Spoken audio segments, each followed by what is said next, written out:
When a creative team, or more specifically a writer, is unsuccessful for a comic, how much of that is due to the company, the publisher, pushing them too far too fast? You know, I think this is happening more and more lately. And part of the problem is there's just not enough money in comics to quote unquote do this right. But it seems like in some cases, talented people kind of get burned through a company simply because they haven't had the training, the expertise, or the mentorship to really do a great job. And the publishers don't seem particularly interested in fixing this problem.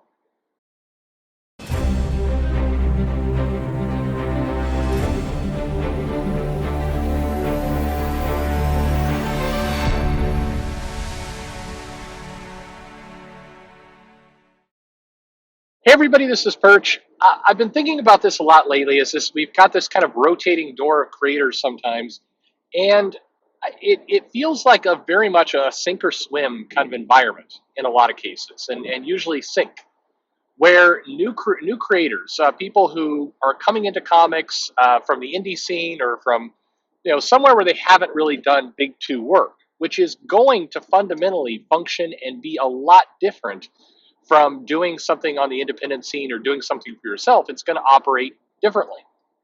There's a lot of office politics that, frankly, a lot of people in the comics industry, creatives, are not used to. There's a different structure around deadlines and doing a pitch and everything else. And there just isn't a lot of mentorship. There's not a lot of help in getting people, to be successful. I think sometimes it's because of jealousy.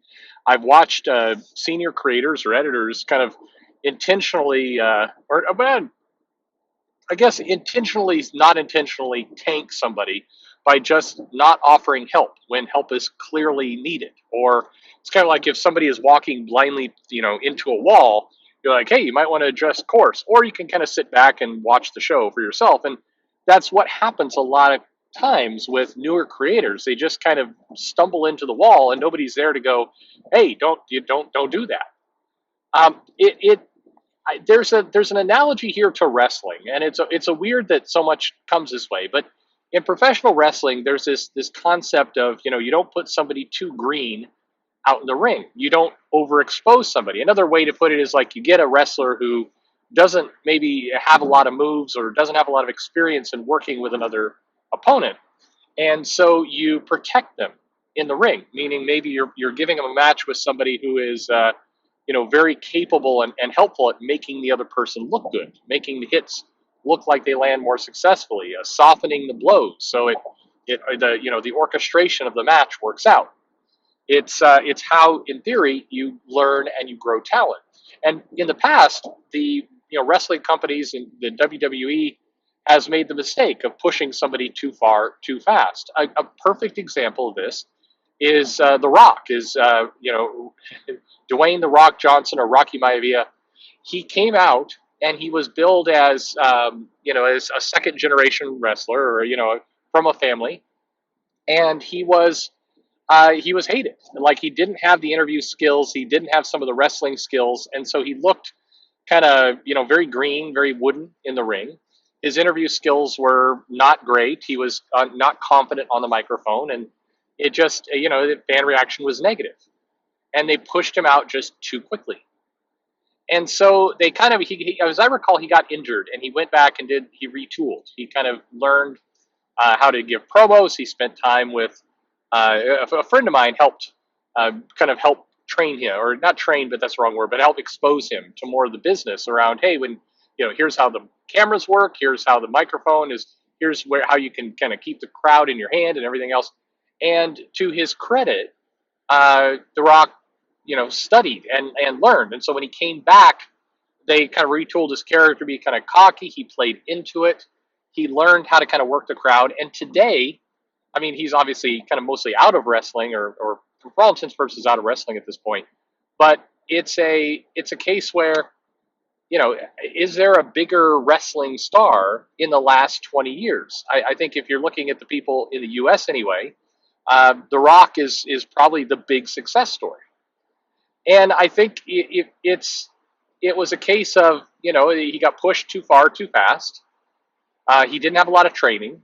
He took a step back, got that training, was more protected by the company, came out, and did a good job. Now, if we look at comics, there's a similar approach, and I think one kind of interesting name to note would be Teenie Howard. So Teenie Howard has a job at Marvel, and it's a very high profile job at this point. It involved in the Dawn of X line and books, and she's writing Excalibur, which it interestingly enough is not, if you're just looking at this stuff on paper, not reading the books, Excalibur would not be one of the core top books. Just in terms of legacy and title, you'd have your X-Men, you'd have your Wolverine, you'd probably have your X-Force, and then kind of from there, that second tier would be Excalibur. That was the way it worked when Chris Claremont was writing that book, and that's kind of always where Excalibur has fit. But Teenie Howard comes in, and then Teenie Howard starts getting pushed really far, really fast. She is the spokesperson for a lot of the Ten of Swords. She helped construct it with Jonathan Hickman. They made this big storyline out of it. In a lot of the interviews and things, Hickman is nowhere to be found, and Teenie is kind of running the show. But Teenie's, Marvel career is relatively new. I think she's 2 years into it, maybe more, but not by much. This is a lot of pressure to be put on a relatively new writer, new creator for Marvel. And take the long term view. It's if a career in comics can span 3 to 4 decades, Teenie Howard is in the first 30th of her career, first 20th. I mean, she barely started, and I think it sets her up for a lot of failure. Now, regardless whether you love her books or hate her books or whatever else, I think you could look at it and go, how much protection is Teenie Howard getting right now? Is Jonathan Hickman, making sure that her work is landing? Is she developing the right relationships with other creators? Is she? I mean, just how are we going to guarantee that Teenie Howard is going to continue to evolve and grow and improve as a writer, and that her name is not going to get attached to something in a negative way? I think that Marvel seems to have a really bad habit of doing this, where they'll put a creator on something, and then they'll give very, very little protection. Now, by the way, I'm not saying that the creator themselves holds no responsibility here. I'm not saying that the creator can kind of just wash their hands of the whole thing, and it's up to it's all the company that has to protect or do these things. Kind of like the story with The Rock.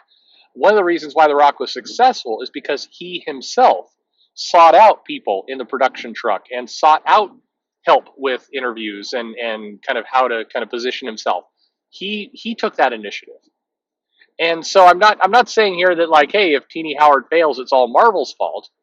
But I am saying that as a company, you should have a good system in place to make sure that you're not throwing creators into the deep end and it's like sink or swim. I remember vividly some of the tech companies in the 90s would, as kind of a matter of pride, say, well, we don't do a lot of training here. We throw you into the deep end, and then it's up to you if you survive or not. I think Google used to comment on this, Amazon, Microsoft, a lot of them would say things like that. Over time, they've backed away from that statement because, correctly so, it sounds tone deaf. It sounds like, that's not a, it's not a good statement. It's not something that sounds like you're a good employer. It sounds more like we can't be bothered to properly train and help the people that we're hiring. And so, good luck to you. And that's not going to be successful. So, if you look at, and I mean, I think you could kind of chart some of the creators coming in to Marvel right now. I think Donny Cates obviously has done well for himself. He's figured it out. I think you look at somebody like Nick Spencer, who had a much bigger kind of hit and miss entry into Marvel. I think he got a lot of success, and they pushed him very hard, and then that didn't work, and so they almost had to retreat and retool him. I think you've got Vita Ayala coming in right now to Marvel and starting to pick up more books, and and Leah Williams, and the question becomes like, what are you going to do to help hone their skills so they write books that are going to land with lots of customers, and you don't kind of just toy around with this new writer, experiment with some things. Some of the titles don't really land, and then they're kind of out on their butt, and you get somebody new into the mix. I think as an employer, you have responsibility to try and make these things work. I think you need to hire smart. I think you need to try and set yourself up for success with the hiring decisions you make. But on top of that, I think you have to you have to then invest in your employees. You have to invest in your staff to try and get to a good result. And it doesn't feel like comics often does that. It feels like a much bigger kind of, well, if it works, it works. If it doesn't, it's not our problem. We'll move on kind of business. And maybe that's too harsh, but I don't think so. There's lots of stories at Marvel and DC and kind of the big two around how creators have come in and felt isolated by the work, and often felt like it was luck that they were successful, or it was bad luck that they basically got rolled out of the company. That doesn't seem like the way to do it. So I guess I'm curious from your perspective.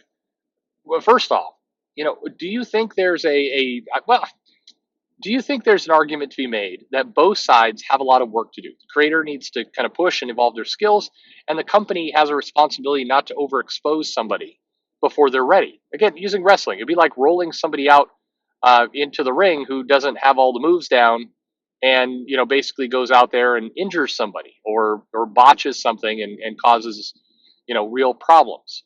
You wouldn't want to do that. So in comics, what are you doing to kind of protect those moments from happening?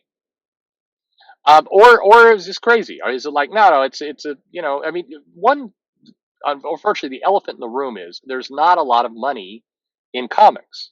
There's just not.